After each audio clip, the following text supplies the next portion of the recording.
where I had, in my job, I had completed all the required education and training that was necessary. And I was kind of at a point where I'd only ever done what's required of you thus far. And I was in the process of thinking, what's next? And it just so happened that I attended an NCMA chapter meeting because my leadership was speaking at the event. And through that meeting, I heard them discussing the NCMA certifications and the various prep courses for those certifications. And so I went back and I looked into it, and then I decided to pursue the CPCM and ended up obtaining it. I also, in consideration, thought it would be a nice point on the resume as well. I think it came really at a time where I was shifting from that mindset of I was in a job and shifting to career and having more long-term thinking about, where do I want to be in the next 5 years and longer? And so it was kind of maybe a catalyst for that.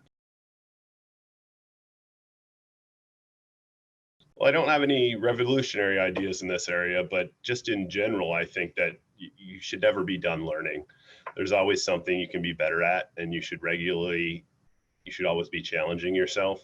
I think in general, people should schedule regular recurring time to pursue learning, and then you can make a habit of it. And if anyone ever reaches that mindset that they've made it, they've arrived, or that I've been doing this for 10 or 20 years, I don't need to learn anything else, I think that's when you really get complacent and you start to get left behind.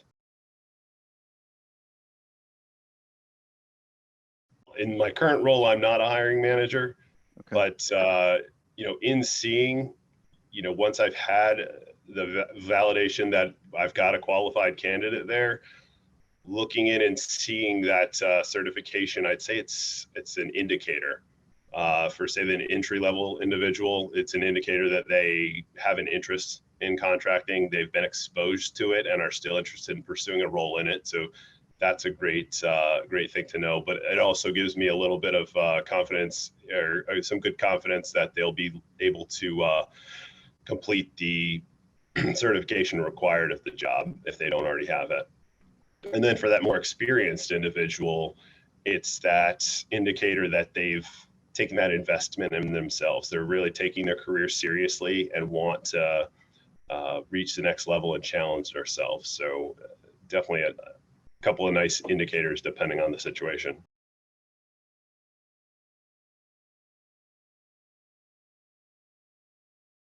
I've really had some great opportunities to network, like I said, at the various conferences I've been at, and through the folks that I've met there. Great to have conversations with folks that have similar interests and goals related to talent management, just more recently, and really from hearing their differing perspectives and ideas on the subject, that's where I'd say I benefit in the initiatives that I pursue.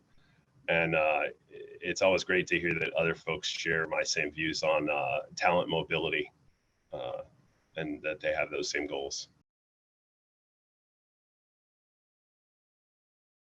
You really need to think about your goals. Where are you in your career? Where do you want to be? And then, do your research on the various certifications that are out there, and, see which one you think might help you along your path to reach those goals.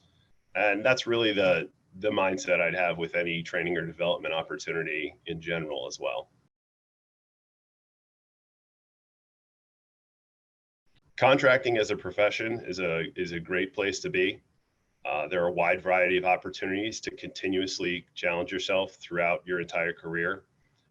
And just in general, don't get comfortable. Always aim to be better.